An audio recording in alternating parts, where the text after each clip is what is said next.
영화나 드라마를 보면 스토리를 전개하는 방식이 크게 두 가지로 구분할 수 있습니다. 하나는 시작할 때 미리 결론을 알려주는 것이고, 다른 하나는 가능한 한 결론을 마지막까지 감추는 방식입니다. 대표적으로 예를 들면 타이타닉이라고 하는 영화는 미리 결론을 알려주고 시작하는 영화입니다. 그러니까 처음에 그 배에서 살아난 할머니가 등장해서 과거를 회상하는 거니까 이미 그 할머니는 배가 아무리 침수하고 아무리 물이 차도 살아난다라는 것이 밝혀져 있습니다. 하지만 대부분의 스릴러 영화나 범죄 영화는 슬쩍슬쩍 범인일 것 같은 힌트를 남겨주지만 끝에 가보면 반전이 생겨서 전혀 예측하지 못했던 사람이 범인으로 드러나는 장면이 많습니다. 그래서 영화를 마지막 장면까지 앉아서 집중하도록 사람들에게 만들기도 합니다. 두 가지 방식, 미리 결론을 알려주는 방식과 마지막에 가서야 결론을 내는 두 가지 방식 중에 영화나 드라마의 대세는 거의 끝에 가서 결론을 알려주는 그런 방식입니다. 사람들이 결론을 미리 알고 있으면 아무래도 긴장감이 떨어지고 재미가 줄어들 것이라고 생각하기 때문일 것입니다. 그렇다면 성경은 어떤 방식일까요? 성경에서 하나님이 사역하시는 것을 기록하는 방식은 미리 결론을 알려주는 방식일까요? 아니면 끝까지 지켜보게 하는 방식일까요? 정답은 미리 알려주는 방식입니다. 성경을 천천히 생각해 보시면 대부분의 사건이 이미 결론을 밝혀놓고 시작한다는 것을 확인하실 수 있습니다.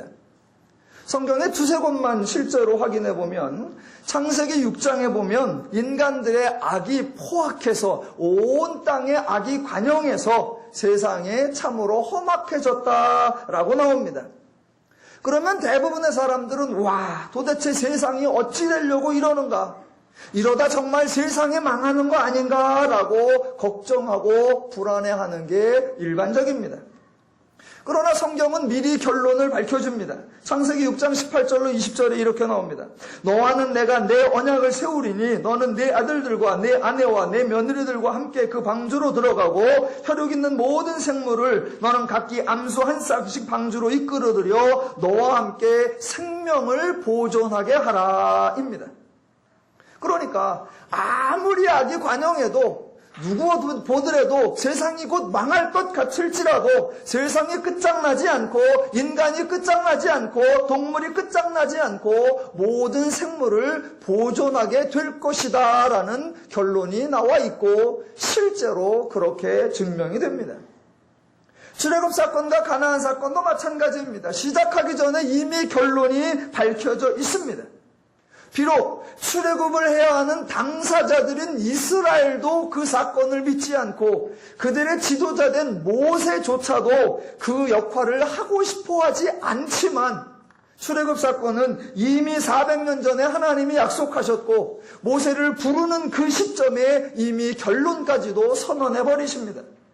그래서 출애굽기 3장 10절 이제 내가 너를 바로에게 보내어 내 백성 이스라엘 자손을 애굽에서 인도하여 내게 하리라. 12절 내가 그 백성을 애굽에서 인도하여 낸 후에 너희가 이 산에서 하나님을 섬기리니 이것이 내가 너를 보낸 증거니라. 이미 말씀하셨습니다. 그랬더니 과연 출애굽 사건이 이루어집니다.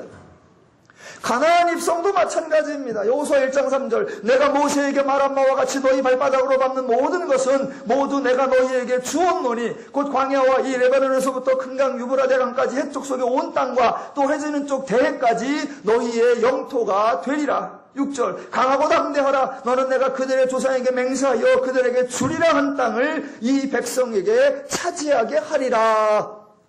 아직 가나안 땅에 한 발도 디디기 전에 결론이 나와 있고 실제로 가나안에 온 이스라엘 백성이 들어갑니다. 성경의 사건들, 하나님의 사역은 결론을 알려주고 시작합니다. 또는 결론을 알려주는 정도에 그치는 것이 아니라 실제로 그 결론이 이루어진다라는 것을 시작할 때 증명부터 하고 시작하는 경우도 있습니다. 신약으로 오면 예수님의 사역이 바로 그와 같은 것입니다. 예수님의 사역은 결론이 예언되고 결론이 정해져 있다는 정도가 아니라 시작할 때 결론이 증명됩니다.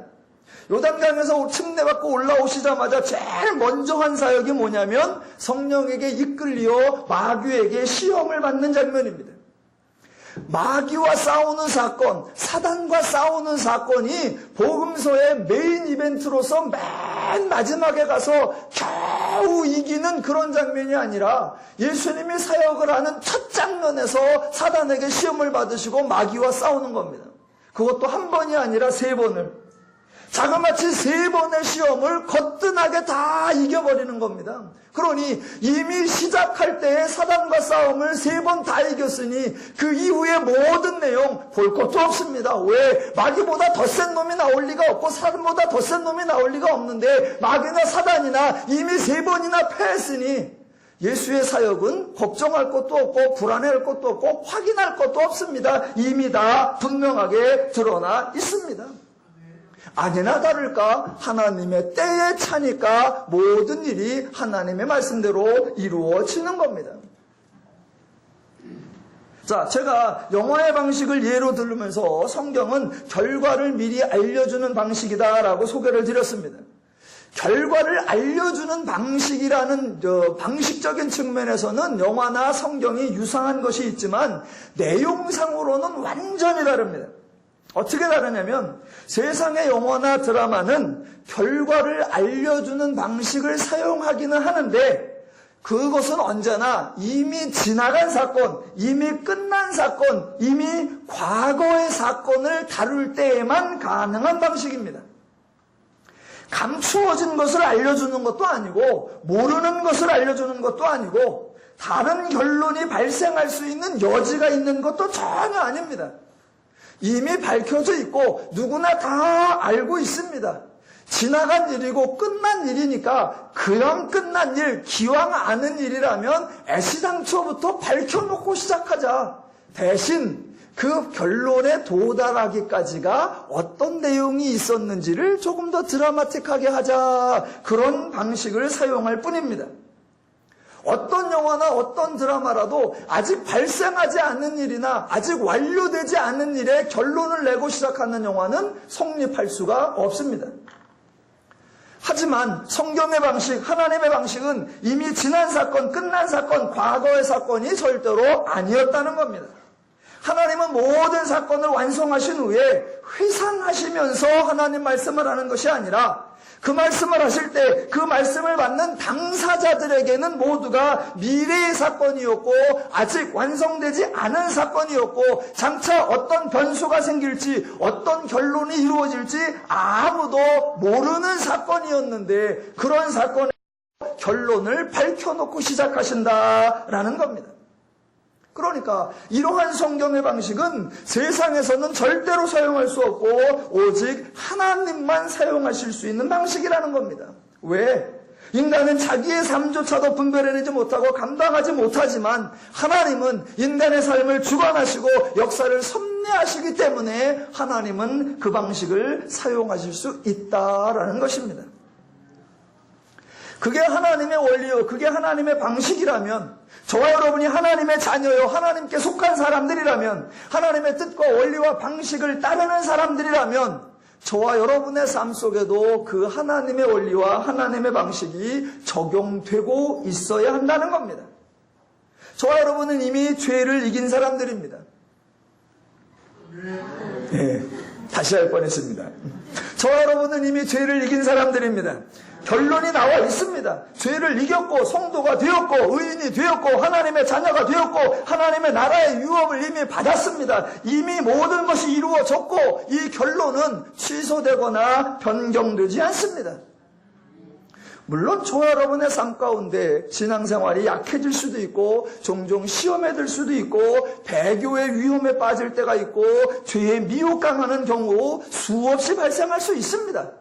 그러나 그러한 상황과 조건들이 발생한다고 해서 하나님이 결정한 내용은 전혀 변경되지 않는다는 것입니다. 그것을 이미 성경은 로마서에서 분명하게 선언하고 있습니다. 로마서 8장 31절부터 이렇게 나옵니다. 여러분도 다 아시는 구절입니다. 그런즉 이 일에 대하여 우리가 무슨 말하리요? 만일 하나님이 우리를 도위하시면 누가 우리를 대적하리요? 자기 아들을 아끼지 아니하시고 우리 모든 사람을 위하여 내주시니가 어찌 그 아들과 함께 모든 것을 우리에게 주시지 아니하겠느냐? 누가 능히 하나님께서 택하신 자들을 고발하리요? 의롭다 하신 이는 하나님이시니 누가 정죄하리요? 죽으실 뿐 아니라 다시 살아나신 이는 그리스도 예수시니 그는 하나님 우편에 계신 자여 우리를 위하여 간구하시는 자시니라. 누가 우리를 그리스도의 사랑에서 끊으리요? 환난이나 곤고나 박해나 기근이나 적신이나 위험이나 칼이랴. 한 번 더 나옵니다. 38절. 내가 확신하노니 사망이나 생명이나 천사들이나 권세자들이나 현재일이나 장래일이나 능력이나 높음이나 기쁨이나 다른 어떤 피조물이라도 우리를 우리 주 그리스도 예수 안에 있는 하나님의 사랑에서 끊을 수 없느니라. 예. 성경은 이미 이렇게 결론을 맺어놓고 우리에게 결론을 확정지어서 선포해주고 있습니다. 하나님의 원리는 언제나 결론을 밝혀주고 이미 모든 것을 완성하고 선언하고 우리에게 주어주는 삶입니다. 그렇게 하나님이 결론 정해놓고 하나님이 그렇게 완성하고 하나님이 그렇게 성취해놓고 그 하나님의 결론을 보장받은 상태에서 인간들이 자유와 평화와 안식을 가지고 실제로 사랑과 인내와 온유와 화평을 행하며 누릴 수 있도록 하시는 것, 그게 하나님이 인간에게 주신 은혜의 복된 삶입니다. 이렇게 말씀을 드리면 사람들은 종종 그렇게 하면 기독교인들은 삶에 재미가 없지 않느냐라고 말합니다. 종종 똑똑하다고 하는 사람이 아니 인생이 결론이 나 있고 인생이 보장돼 있다. 아니 그러면 그건 운명론이냐? 그거는 숙명론이냐? 그렇게 결론이 나 있으면 인생이 너무 지루할 거 아니냐라고 생각을 합니다. 마치 자신은 미지의 삶을 개척하는 도전정신이 있고 모험을 즐기는 듯한 그런 태도를 보여주어서 나는 내 삶을 모르고 앞으로 어떻게 될지를 전혀 알지 못하는 게 훨씬 더 좋다라고 까불기도 합니다. 그게 가장 바보 같은 생각입니다. 자, 종종 돈 중에 제일 좋은 돈이 무슨 돈이냐? 공짜로 생긴 돈입니다. 공짜로 생긴 돈이 제일 좋은 거예요. 그런데 사람들은 뭐라고 하냐면 공짜로 생긴 돈은 귀한 줄 모른다. 자기가 힘들여 애써서 버는 돈이 가장 귀하다라고 말하는 그 생각이 바보란 말입니다. 아니 힘들여 버는 것보다 공짜로 생겼으면 얼마나 좋아요. 공짜로 생겼으니 더 귀한 줄 알아서 더 귀하게 쓰면 그게 정말 귀한 건데 생각이 바보니까 힘들여서 얻은 건 귀하고 거저 생긴 건 귀중한 줄 모른다. 그게 바보예요. 자, 마찬가지란 말입니다. 결론이 나 있고 하나님이 보장해 주시고 하나님이 완성해 주실 거라고 예정하신 그런 삶은 재미가 없고 그런 삶은 드라마틱하지 못하다라고 생각을 한단 말입니다. 아니요. 잘 생각해 보시면 미리 결론을 밝혀주는 하나님의 원리는 저와 여러분에게 전혀 경험되지 못한 것이 아니고 저와 여러분이 이미 모르는 것이 아니라 저와 여러분의 삶 속에 벌써 여러 분야에서 적용되고 있는 원리입니다. 예를 들면 이런 겁니다. 자, 올여름에도 무지하게 더웠었습니다. 자, 그런데 여름이 더 지나가고 지금 아무리 여름이 더웠어도 가뭄이 좀 오고 비가 좀 덜 와서 특별히 더 뜨거웠다 아무리 그랬어도 저와 여러분은 결론을 알고 있습니다. 여름은 곧 지나간다라는 겁니다. 태양이 제 아무리 장렬해도 온도가 제 아무리 올라가도 곧 차가운 바람이 불어오고 서늘한 가을이 온다라는 거 다 알고 있습니다. 가을도 마찬가지. 단풍이 아무리 예쁘게 들어도 곧 겨울이 온다라는 거. 또 겨울이 아무리 추워도 곧 따뜻한 햇살이 비추는 봄이 오기로 정해져 있다는 거. 결론이 다 있다는 거 다 알고 있습니다. 자, 여름이 아무리 더워도 조금 있으면 가을이 오고 조금 있으면 겨울이 오기로 결정되어 있습니다. 그래서 지루하십니까? 여름 다음에 가을이 온다는 결말이 밝혀져 있어서 여러분은 여름에 긴장감이 떨어지고 여름을 사시기에 삶이 짜증나십니까? 올해도 여름이 지나가고 9월이 오니까 자, 가을이 좀 오가고 있고 추석이라는 게 여지없이 찾아왔습니다. 여러분은 봄부터 딱 9월이나 10월쯤 되면은 추석이 오겠구나. 아이고 금년도 뻔하구나. 가을에는 추석. 그래서 재미없습니까? 내년에 추석이 또 올 거니까 매년 어떻게 인생이 매년 똑같냐. 징글맞아. 그래서 벌써부터 사시는 게 낙이 없습니까? 세상의 창조자가 하나님이시고 세상의 주관자가 하나님이시기에 삶 속에는 이미 하나님의 원리가 다양하게 적용되고 있습니다. 다만 인간들이 그 하나님의 원리가 구현되고 있는 것을 모르고 있을 뿐입니다. 또는 종종 하나님의 원리가 적용되고 있는데 그것을 하나님의 원리라고 생각하지 아니하고 자연의 원리다라고 생각할 뿐입니다. 하나님의 방식은 이미 결론을 밝혀놓고 이미 하나님이 이루실 것을 다 정확하게 드러내놓고 하신다라는 겁니다. 자, 그거는 계절 문제뿐이 아니고 저와 여러분이 모르는 게 아니란 말입니다. 자, 근자에 청년 실업 문제가 아주 심각하게 대두돼서 사람들이 이 청년 세대들이 그 시기를 거쳐가기에 아주 어려워하며 난감해하며 곤고해하고 있습니다. 그래서 기성세대가 청년들을 어떻게든 좀 위로하고 그 청년의 시대를 잘 지나갈 수 있도록 격려하려고 여러 가지 좋은 말들을 하고 좋은 책들도 썼습니다.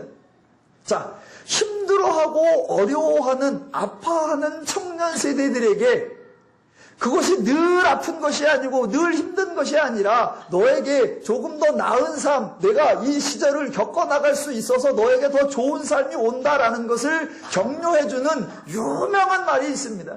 가장 대표적인 게 뭐예요?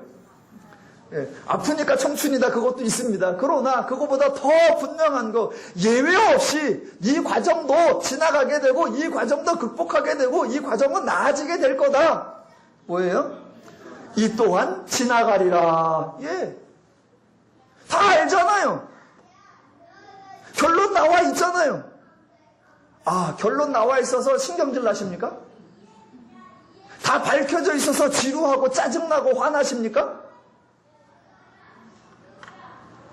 그러면 보장돼 있는 거, 약속된 거 모두 다 없애버릴까요? 그럼 한번 정반대로 생각해 보시기 바랍니다. 실제로 아무것도 정해진 것이 없고 결정된 것이 없다라고 생각해 보십시오. 그러면 흥미진진할 것 같습니까? 그러면 드라마틱할 것 같습니까? 그러면 모든 사람들이 도전정신이 솟구치고 모험의식이 서로 막 불탈 것 같습니까? 아니요. 여러분, 죄인은 본질적으로 안정을 추구하며 살도록 되어 있습니다. 죄인은 불안과 두려움과 염려로는 사람이 살아갈 수가 없습니다. 모험이니 도전이니 긴장이니 이런 것들은 누가 하는 거냐면 이미 보장과 결론을 가지고 있는 사람들이 그 삶을 어떻게 좀 더 재미있게 즐겨볼까라고 할 때 도전이니 모험이니 긴장이니 활력이니 이런 걸 따지는 겁니다. 정작 보장된 데 없고 정작 결론되어진 게 없고 정작 안정된 게 없는 사람은 도전, 모험, 활력 이런 거 따지지 않습니다. 그들이 사는 건 말 그대로 생존을 위한 투쟁일 뿐 그들에게는 그거를 도전으로, 그거를 긴장으로, 그것을 모험으로 전혀 여기지 않습니다. 하나님의 원리, 인간에게 이미 삶을 시작하기 전에 삶에 대한 결론을 알려주시고 하나님의 사역을 펼치기 전에 하나님의 뜻과 하나님의 목적을 알려주고 그 결과까지 다 보장해 주신다는 그 하나님의 원리가 얼마나 인간적이고 얼마나 인간의 삶을 도와주는 방식인지를 저와 여러분이 알아야 합니다. 이렇게 하나님의 원리가 우리 삶 주변에 분명하게 적용되고 있고 실현되고 있는데 안타깝게도 많은 사람들이 그것을 알아차리지 못하고 하나님 원리의 유용성을 누리지 못하고 있습니다. 보장돼 있고 정해져 있고 결정나 있다. 절대로 삶을 지루하게 만드는 것이 아니라 그것이 인생으로 하여금 삶을 살아가게 하는 지탱하는 힘이 되어주게 하는 겁니다. 요새 군대 문제가 아주 심각하게 여러 곳에서 발생하고 있는데 사병들이 그러한 힘들고 어려운 군 생활을 그래도 버티는 이유가 뭔지 아십니까? 하나예요. 국방부 시계는 거꾸로 매달아놔도 간다. 그거 하나예요. 그걸 정해진 게 없다 그러면 지금 사고는 사고도 아닐 겁니다. 지금 난리는 난리도 아닐 거예요. 그 불안과 그 불확실성에 대해서 사람들이 어떻게 반응할지 그 혼란은 저와 여러분이 상상을 초월합니다. 모든 면에 그래요. 자, 결혼을 해서 여인이 아내가 임신을 했다. 그러면 저 여러분에게는 정해져 있는 게 있습니다. 임신을 하면 아이가 나려고 하면 얼마의 기간이 걸린다? 10달이 걸린다라는 겁니다. 조금 빠를 수 있고 조금 늦을 수 있지만 10달이 걸린다라는 게 정해져 있습니다. 정해져 있습니다. 그게 안 정해져 있다고 한번 생각해 봅시다. 그게 정해져 있어서 지루하십니까? 그게 정해져 있어서 답이 없습니까? 그러면 어떤 사람은 임신했는데 3일 만에 나오기도 하고 어떤 사람은 임신했는데 3년 만에 나오기도 하고 도대체 이 임신을 며칠을 해야 할지 어떻게 해야 할지 무슨 과정을 거쳐야 할지 전혀 모릅니다. 그러면 아따 임신 드라마틱하네. 그러시겠냐고요. 마치 인간들이 하나님이 정해놨다라고 하면 운명론처럼 마치 하나님이 결정해놨다라고 하면 인간의 의지와 인간의 선택이 없어지는 것처럼 그거 다 죄인들이 까부는 겁니다. 또 하나님은 그렇게 인간의 삶은 운명이나 숙명으로 제한해놓고 통제하고 그런 방식으로 작동하시는 것이 아니라 인간 삶에 안정성을 주고 인간 삶에 보장성을 주어 넉넉함과 여유로움과 평안함과 서로 돌봄과 이해와 용납과 수용이 나오게 인간 삶을 도와주시는 것, 그게 하나님의 원리인 것입니다. 자, 그런 하나님의 원리가 이미 세상에 적용되고 있고 저와 여러분의 삶에 적용되고 있고 그렇다면 여러분이 성경을 보실 때에도 성경에 어떤 사건이 전개될 때에도 그런 하나님의 원리로 성경 사건이 전개되고 있다는 것을 아셔서 성경의 내용을 이해하실 수 있어야 합니다. 지금 사도행전도 마찬가지라는 겁니다. 사도행전에서 하나님의 사역 방식, 성경의 사역 방식을 따라 사건이 전개되어 있고 사건이 기록되어 있다라는 겁니다. 사람들은 사도행전의 주체가 사도인 줄로 생각을 합니다. 예수님께서는 땅끝까지 복음을 전파하라라는 명령을 주셨고 그러니까 사도들이 그 사명을 감당하기 위해서 고분분투하는 그런 내용인 줄로 착각한단 말입니다. 절대로 그렇지 않습니다. 창세기부터 계시록까지 성경의 모든 내용, 인류 역사의 주체자는 언제나 하나님이십니다. 그래서 당연히 사도행전의 주체자도 하나님이십니다. 제자들이 성령을 구하거나 바라지 않아도 은혜로 선물로 하나님이 성령을 주셨고 스데반이 죽는다고 해서 사도행전이 중단되는 거 아니고 베드로가 고넬료의 집에 가지 않겠다고 버틴다고 해서 이방인에게 복음이 전해지지 못하는 거 아니고 사울이 교회를 잔멸하겠다고 백방으로 뛰어다닌다고 교회가 잔멸되는 거 절대로 아니란 말입니다. 하나님이 주체자이시기에 사람의 일이, 사람의 수고가 하나님의 일을 방해할 수 없다라는 것을 아시면서 사도행전을 읽으셔야 하는 것입니다. 사도행전의 주체자가 하나님이시기에 당연히 하나님의 원리대로 사도행전이 기록되어 있고 사도행전은 하나님의 원리, 즉 결론이 처음부터 밝혀지고 시작하는 겁니다. 사도행전이 1장부터 28장까지 있습니다. 그리고 저와 여러분은 지난주까지 7장까지 상고했습니다. 그런데 사도행전 1장에 이미 결론이 나와 있고 7장까지 보니까 결론이 과연 그대로 되는구나 증명까지도 다 나와 있습니다. 그래서 28장까지 가봐야 정말 이루어지는가라고 끝까지 가볼 게 아니라 1장에서 끝났고 7장까지 해서 증명까지 다 끝나버렸다는 겁니다. 자, 몇 가지 확인해 보겠습니다. 사도행전 1장 8절.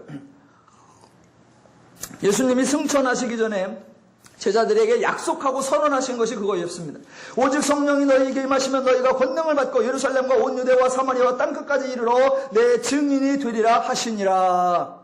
이것을 명령이라고 생각하시면 안 된다고 했습니다. 명령이 아니라 예수님이 책임지고 제자들에게 이루어질 일, 제자들에게 성취할 일을 선언하셨습니다. 제자들에게 너희가 증인이 되리라 라고 하셨으니까 결론은 제자들이 증인이 된다는 겁니다. 그러면 제자들이 증인이 되나 안 되나 그거는 28장 가서 확인되는 것이 아니고 땅끝까지 복음이 전해지나 안 전해지나 그건 인류 역사를 봐야 아는 것이 아니라 7장까지 해서 이미 증명까지 끝났습니다. 자, 첫째, 오직 성령이 임하시면인데, 사도행전 2장에 보신 대로 성령이 벌써 임했습니다. 사람의 행동이나 사람의 조건과 업적에 따라 임한 것이 아니라 사람의 관점에서는 홀연히, 즉 하나님의 관점에서는 약속하신 대로 성령이 임했으니까 이미 이루어졌습니다. 둘째, 권능을 받고 성령이 임하자 제자들이 그동안 알지 못하고 깨닫지 못했던 것을 알게 되었습니다. 자기들이 죄인이라는 것도 몰랐고 자기들의 원리가 죄의 방식이라는 것도 몰랐었고 예수님의 가르침이 하나님의 원리라는 것도 몰랐었는데 성령이 오고 나니까 예수님의 행하신 모든 말씀, 예수님의 가르치신 모든 내용들을 다 깨달아 알게 되었고 그 알게 되니까 이제 죄의 원리를 벗어나고 하나님의 말씀과 뜻대로 살아갈 수 있게 되었으니 그게 곧 권능을 받은 것으로 이루어졌습니다. 세 번째, 땅끝까지 이르러입니다. 땅끝까지 이르러도 두 가지 방식이 있다고 그랬습니다. 하나는 자기가 직접 땅끝까지 가는 거고 하나는 땅끝에서 오면 되는 겁니다. 그런데 바보들은 꼭 자기들이 가는 것만 한단 말입니다. 자기들이 가는 것만.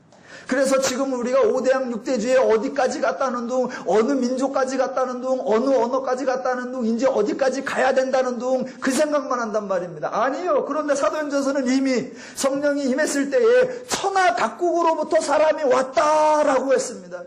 천하 각국에서 사람이 와서 하나님 말씀을 들었으니 땅끝까지 복음이 임했다라는 거 벌써 사도행전 2장에서 결론이 난 것으로 증명이 되는 겁니다. 네 번째, 내 증인이 되리라. 이것도 증명이 되었습니다. 제자들이 잡혀도 증인을 하고 있고 위협을 받아도 증인을 하고 있고 감옥에 갇혀도 증인을 하고 있고 맞아 죽어도 증인하기를 거부하지 않고 있으니 그들이 증인이 된 거 이미 결론이 났습니다.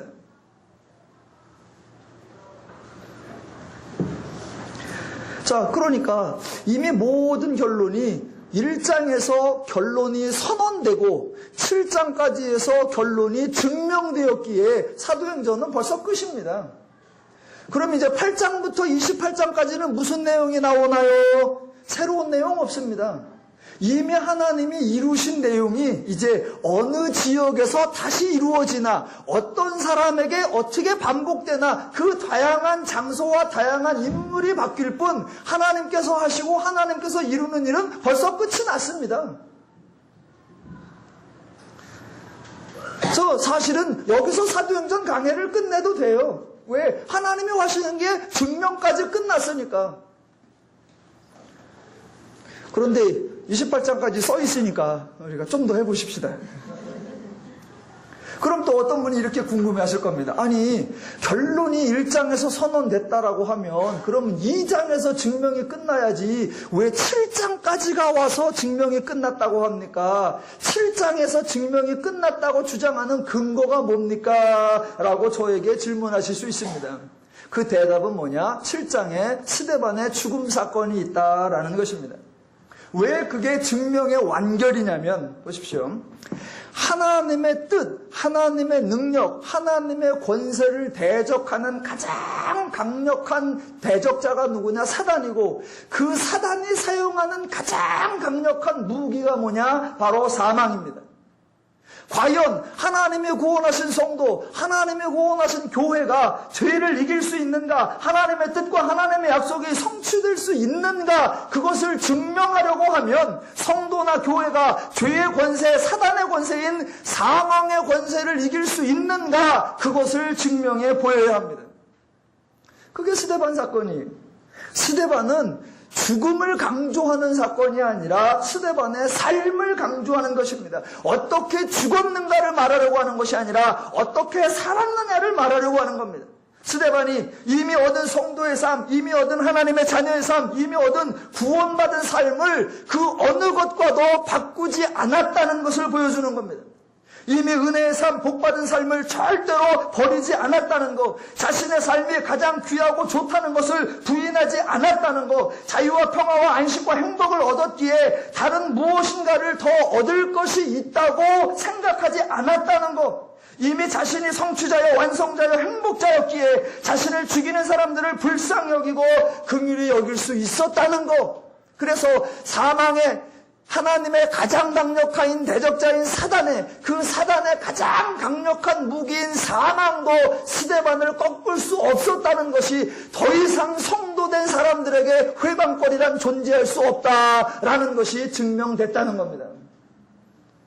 그러면 사단이 8장부터 28장까지, 8장부터 지금까지 새로운 무기, 더 강력한 무기를 내세울 게 없는 겁니다. 왜? 이미 그가 사용할 수 있는 최상의 무기가 패해버렸기 때문에. 그래서 하나님의 약속이, 하나님의 결론이 증명됐다라고 말할 수 있는 것입니다.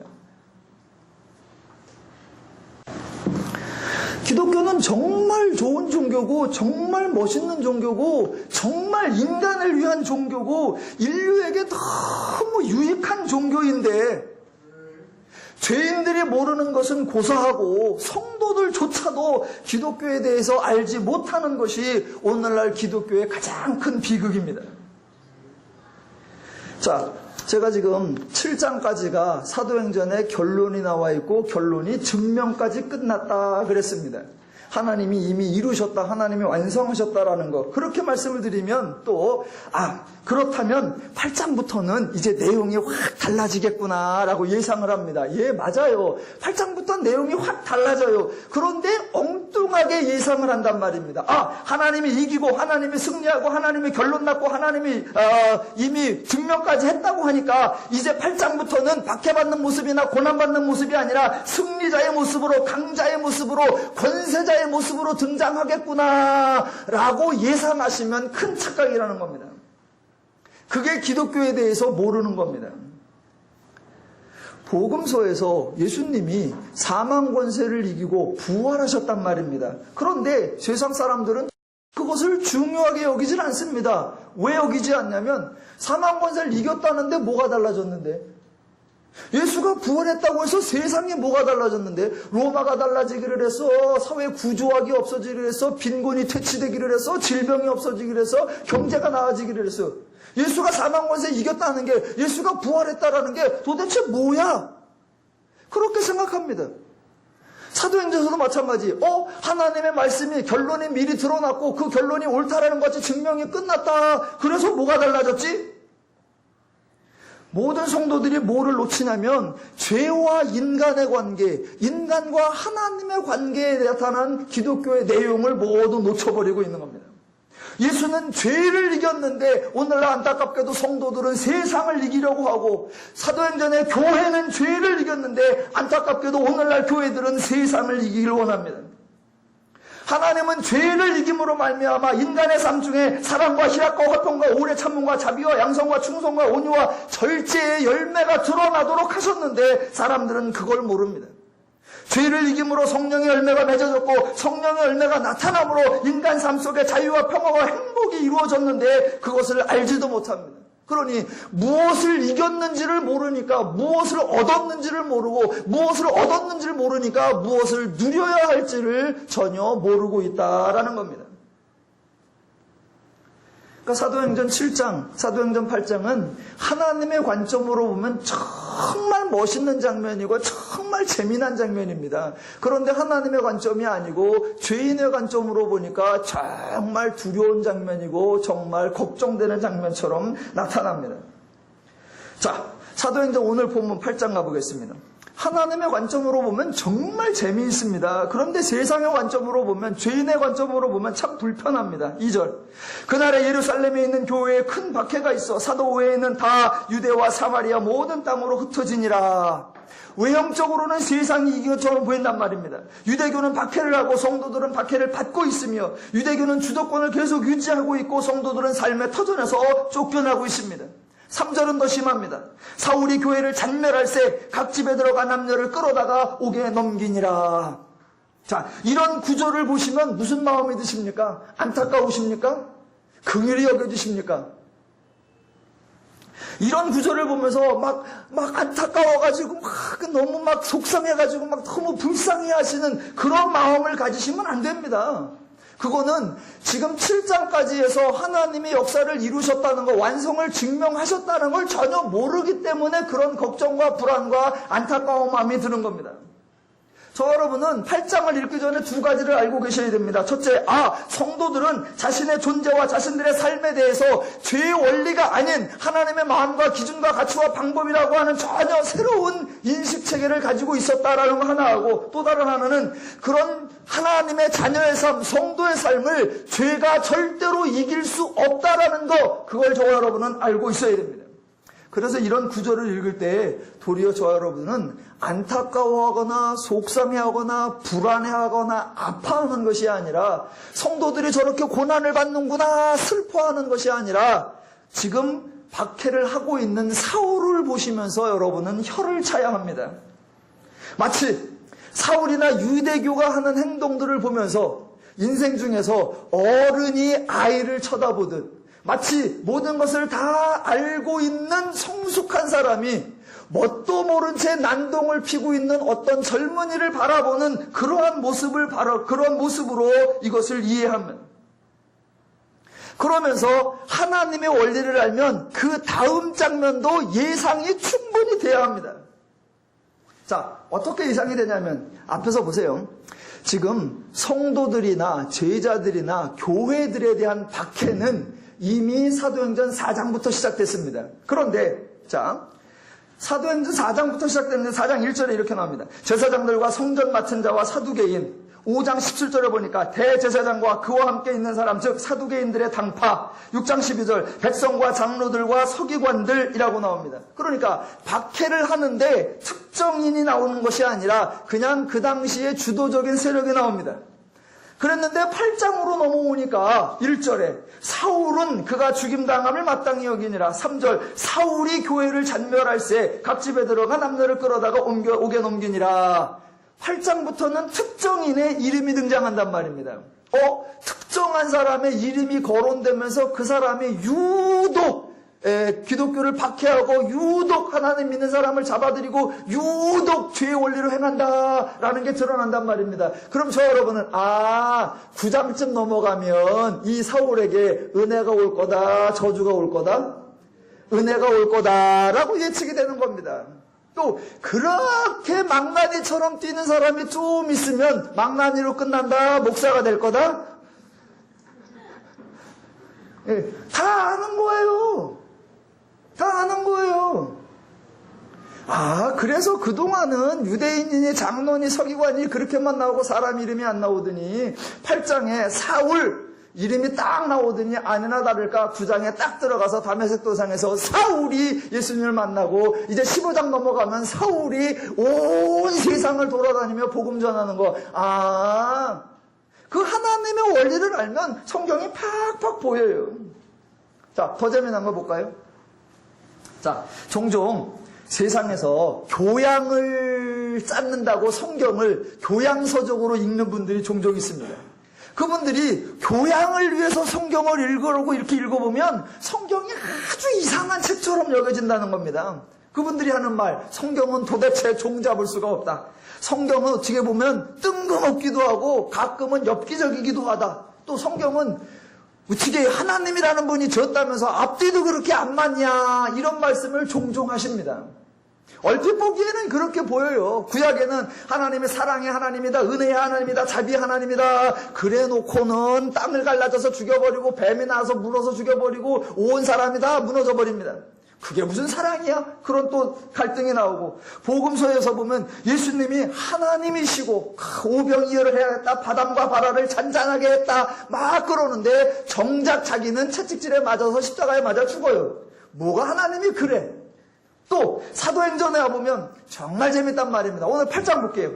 자, 1절로 3절까지를 읽어보면 복음 때문에, 잘 들으세요, 사도행전 8장에 1절로 3절까지에는 복음 때문에 예루살렘에서는 스데반이 죽고 사람들이 쫓겨나고 교회가 잔멸되고 사람들이 잡혀서 옥에 넘겨진단 말입니다. 그런데 4절부터 8절까지를 보면 복음 때문에 사마리아에서는 사람들이 한마음이 되고 귀신이 쫓겨나고 저하는 중풍병자와 못 걷는 사람들이 다 병에서 낫고 결론적으로 복음 때문에 그 성에 큰 기쁨이 넘쳤다라고 말합니다. 똑같은 복음인데 복음 때문에 예루살렘에는 초토화가 되고 복음 때문에 사마리아에는 큰 기쁨이 넘쳐요. 그럼 결론이 뭐예요? 어느 지역에 사느냐가 중요하다? 예루살렘 사실래요? 사마리아 사실래요? 아니 똑같은 복음인데 똑같은 하나님 말씀인데 그 복음 때문에 예루살렘에서는 박해를 당하고 예루살렘에서는 쫓겨나고 예루살렘은 옥에 갇히고 그 똑같은 하나님의 복음 때문에 사마리아에서는 한마음이 되고 귀신이 쫓겨나고 병자가 고쳐지고 그 성에 큰 기쁨이 있더라. 뭔 복음이 이리요? 그러니 교양적으로 성경을 읽으려고 하는 사람은 지금 이 저자가 정신이 있는 거요? 없는 거요? 이게 지금 앞뒤가 맞는 거요? 안 맞는 거요? 아, 결국은 예루살렘에서 사느냐 사마리아에서 사느냐 결론은 또 풍수지리를 알아야 되는구나. 그러니까 성경이 하나님이 무슨 의도를 가지고 기억 좀 해나가며 우리에게 무엇을 강조하려고 지금 스토리가 전개되는가 전혀 파악하지 못하면서 보니까 불과 1절로 8절 사이에 전반과 후반부에 정반대의 동일한 복음 때문에 전혀 다른 현상이 나타나니까. 자, 지금 사도행전이 거듭해서 강조하려는 게 뭐냐면 죄인은 언제나 하나님의 복음, 하나님의 은혜에 대하여 긍정적이지 않다라는 겁니다. 죄인은 계속하여 하나님의 은혜에 반응하지 않고 반대로 하나님은 계속하여 죄인에게 은혜와 치유와 사랑과 긍휼과 회복을 베푸신다라는 걸 보여주는 겁니다. 자, 계속 강조합니다. 하나님의 사역 누가 하시느냐? 하나님이 하십니다. 사도행전은 인간이 사명감과 충성심으로 하나님의 명령을 이루기 위해 열심을 내는 장면이 절대로 아니란 말입니다. 자, 예루살렘에 박해가 있었습니다. 종종 사람들이 이렇게 말한단 말이에요. 사도행전 1장 8절에 그 예수님의 마지막 명령을 제자들이 가지고 그 하나님 나라 복음 전파 땅끝까지 하나님 나라의 복음을 전하기 위해서 충성하고 있다. 그런 생각을 가지고 있단 말입니다. 과연 그러느냐? 그렇다면 자, 예루살렘에 박해가 일어난단 말입니다. 그러자 제자들이 드디어 이제 예루살렘이 아니라 우리가 확장해야 될 때구나. 이제 유대로 나아가자. 사마리아로 나아가자라고 다음 프로젝트를 진행하느냐라는 거란 말입니다. 아니요. 8장 2절 보세요. 1절 그 중반부. 그날에 예루살렘에 있는 교회에 큰 박해가 있어 사도 외에는 다 유대와 사마리아 모든 땅으로 흩어지니라. 재밌지 않습니까? 보세요. 지금 만약 제자들이 1차 예루살렘, 2차 유대, 3차 사마리아, 4차 땅끝 이러한 복음 전파 프로젝트를 세웠다면 예루살렘에 박해가 있자마자 제일 먼저 유대와 사마리아로 뛰쳐나가야 되는 게 누구예요? 사도들이고 제자들이잖아요. 그런데 본문에는 유대와 사마리아로 나갔대요. 누구 외에는? 사도 외에는. 그러니까 정작 사도들은 간다 안 간다? 제자들이 선봉에 선 것이 아닙니다. 복음 프로젝트를 위해서 앞장선 게 절대로 아니란 말입니다. 정작 그 책임감을 느낀 것처럼 보이는 사도들, 정작 그 주도자들인 제자들은 예루살렘 안 떠납니다. 도리어 예루살렘 교회에서 사람을 뽑았는데 뭐 하려고 뽑았느냐? 접대하는 일, 구제하는 일에 쓰려고 7 집사를 뽑아놨는데 그 7 집사가 흩어졌고 그래서 사마리아 성에 들어가 하나님 말씀을 전한 것도 사도들이 아니라 집사 빌립이었고 에티오피아 사람에게 복음을 전한 것도 제자들이 아니라 집사 빌립이었고 8장 40절에 가보니까 빌립은 아소도에 나타나 여러 성읍을 다니며 복음을 전하고 가이사랴에 이르니라. 복음을 확장시키는 데 쓰임받은 거 사도들 제자들이 아니라 집사 빌립이었습니다. 또 사도행전 11장 19절 그때의 스데반의 일로 일어난 환란으로 말미암아 흩어진 자들이 베니게와 구브로와 안디옥까지 이르러 유대인들에게만 말씀을 전하는데 그 중에 구브로와 구레네 몇 사람이 안디옥에 이르러 헬라인에게도 말하여 예수를 전파하니 주의 손이 그들과 함께 하시며 수많은 사람들이 믿고 주께 돌아왔더라. 누가 했다? 집사들이요. 원래 말씀 전하는 일에 전념하기로 계획한 사람이 누구예요? 잖아요. 사도들이 자기들 얼마나 구별했어요. 사도행전 1장에 예수님의 12 제자 중에 빈자리 하나를 채워 넣어야 되는데 거기는 아무나 들어가면 안 돼 라고 자격 조건을 제시한 거 그것도 제자들이었고 그 다음에 그 사람이 뽑혀서 예수의 부활에 대하여 증언하자라고 그 역할을 정한 것도 사도들이었고 사람을 뽑으면서 우리 사도들이 할 일과 집사들이 할 일 그거를 구분한 것도 사도들이었습니다. 그런데 정작 모든 사도행전 사건의 전개는 사도들 제자들의 의도하고는 전혀 다르게 되었습니다. 저는 지금 제자들을 비난하자는 것이 아니라 하나님의 일하시는 모습을 보라라는 겁니다. 사람들은 늘 자기들의 기준과 자기들의 판단과 자기들의 방법을 세워서 이것이 가장 효과적일 것이고 이것이 가장 능률적일 것이다 라고 생각을 한단 말입니다. 아니에요. 기독교의 역사 누가 하시느냐? 하나님이 하시는 거니까 언제나 하나님께 귀 기울이며 하나님의 일에 따라가는 거 그게 가장 멋진 겁니다. 그래서 지금 사도행전 8장에서는 제자들이나 사도들이 의도한 것하고는 전혀 다른 마치 실패인 것 같고 마치 좌절인 것 같지만 그것을 하나님께서 이루어내시는 하나님의 역사를 보는 겁니다. 자, 그러면 제자들의 관점에서 보면 놀라운 일이죠. 동시에 마찬가지입니다. 유대교 관원들의 입장에서 보아도 이거는 참 희한한 사건입니다. 자, 자기들이 예수 믿는 자들을 잡아들였고 자기들이 예수 믿는 자들을 돌로 쳐 죽였고 자기들이 예수 믿는 자들을 예루살렘에서 쫓았고 자기들이 예수 믿는 사람들을 교회를 잔멸하고 있었습니다. 그랬는데 자기들이 쫓아내니까 성도들이 흩어졌는데 그렇게 흩어진 것이 교회가 약화된 것이 아니라 또는 복음이 소멸된 것이 아니라 도리어 복음이 확장되도록 도와준 꿀이 되어버렸단 말입니다. 야, 저 지금 예수 믿는 것들의 주동 세력이 제자들이니까 저 제자들만 싹 잡아들이고 저 제자들만 꼼짝 못하게 하면 제 세력은 질이 멸멸할 거야 라고 제자들을 잡아넣었단 말입니다. 그들이 하는 말대로 제자들이 말씀사역에 전념하고 집사들은 접대나 하자. 그러니까 말씀사역에 전념하는 사람을 잡고 그들을 통제하면 복음이 소멸될 줄 알았단 말입니다. 그런데 그렇게 해서 그들을 잡아놓으니까 집사들이 흩어지고 그 집사들이 나아가더니 더 큰 복음을 더 넓은 하나님 나라를 확장해버리고 있단 말입니다. 그러니까 지금 유대교 관원들을 생각해보면 자기들이 지금 박해하는 거예요? 도와주는 거예요? 이거를 잡아들여야 돼요? 그냥 놔야 돼요? 이걸 성경에서 뭐라고 하느냐? 세상이 감당치 못하더라 라고 말하는 겁니다.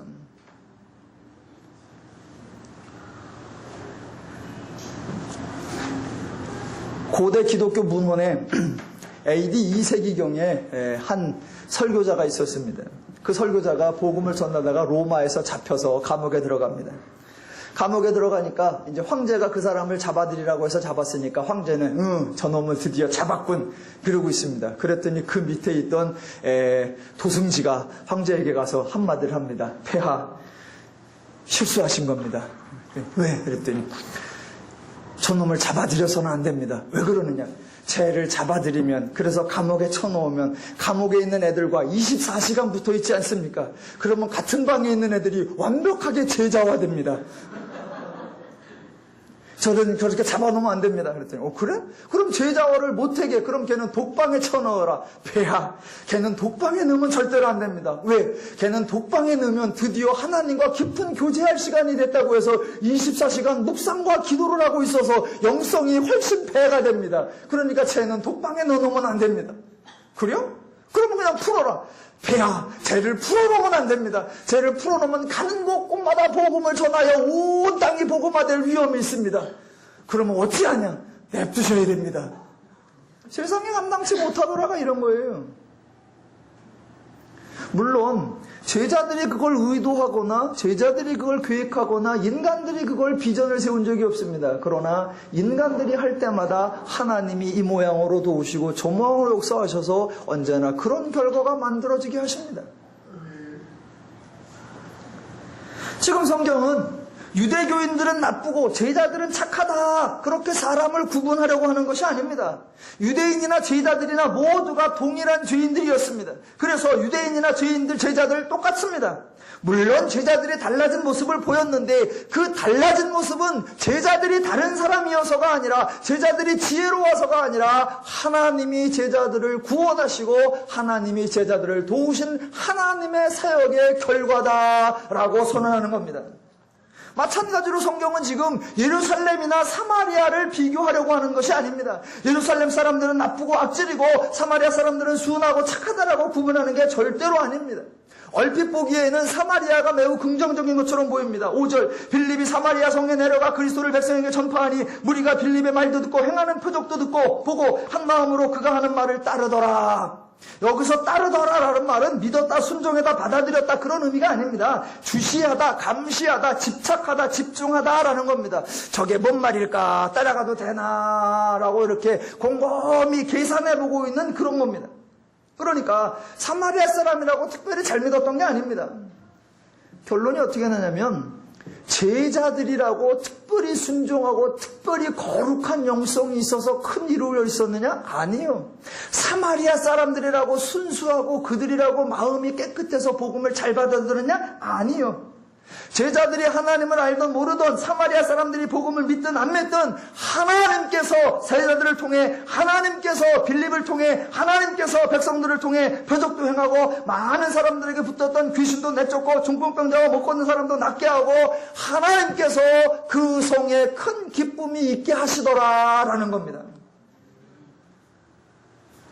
인간의 행동에 따라 하나님이 반응하는 것이 아니라 인간의 부족함과 어리석음과 미련함이 있을지라도 하나님이 불쌍히 여기셔서 복음을 전해주시고 치유하시고 회복하시고 고쳐주시더라. 그것이 하나님의 은혜요, 하나님의 사랑이요, 하나님의 긍휼이다라는 것입니다. 기독교 역사는 사람에 의하여 펼쳐지는 것이 아니라 하나님에 의하여 펼쳐지고, 세상의 역사 동안 인간이 성취해가는 것이 아니라 하나님이 이루어 가시는 줄로 믿습니다. 저와 여러분은 그 하나님의 역사가 어떻게 이루어질지 다 알고 있는 사람들입니다. 그렇게 알고 있기에 평안한 마음으로, 알고 있기에 넉넉하고 온유하고 담대하고 성령의 마음으로 죄인들을 긍휼히 여겨주고 불쌍히 여겨주고 그들의 짐을 대신 져줄 수 있고, 그래서 우리가 평안을 누리고 우리와 함께하는 사람들에게 자유와 평화와 행복을 누리게 하며 그들에게 하나님 나라를 맛보게 해줄 수 있는 분, 그게 저 여러분 성도인 줄로 믿습니다. 이 명절에 한가위의 풍성함뿐만이 아니라 성도의 풍성함을 세상에 증거하는 멋진 성도 되시기를 주님의 이름으로 축원합니다.